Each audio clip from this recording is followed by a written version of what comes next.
Most of the world's attention at present is on Afghanistan and Pakistan, at least in terms of international security.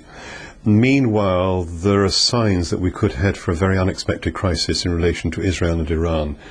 There are two main factors here. One is that within Israel we now have a much tougher government in power. Netanyahu and Lieberman, particularly as his deputy and foreign minister, means that Israel is taking a much harder line on a number of issues. And they are particularly concerned, in fact overwhelmingly concerned in security terms, about the possibility of the Iranians developing nuclear weapons. The second factor is that within Iran you have an election coming up, and a president who basically wants to retain popularity at a time of domestic problems on the economic front.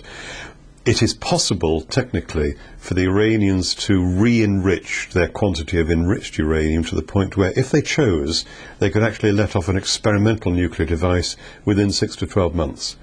It's unlikely, but it's possible. And if it was to happen, we might suddenly be plunged into a very serious crisis, because under those circumstances, there is a much greater risk that the Israelis would decide to do an attack on Iran.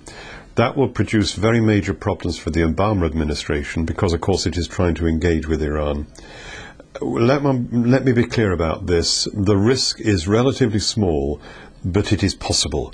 There are uncertainties on both the Israeli and the Iranian side at present, which I think are being missed by most commentators. If you read the Israeli press, you're seeing much greater concern about Iran than is recognized in the West. That may be because they do not want the concentration on Gaza and the Palestinian problems that there's been recently.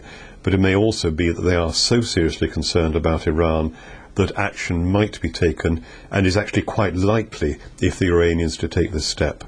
Why would the Iranians do it? Essentially, if they did test fire a device, it would still mean they would be a very long way from having a nuclear arsenal, but it's a question of symbolism.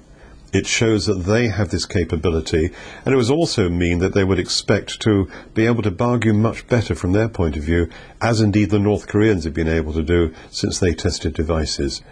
So it's really a question of, could this happen? Possibly yes. If it does happen, then we could suddenly be into a really major crisis, and what is crucial is to do the thinking in advance as to how that crisis might be contained.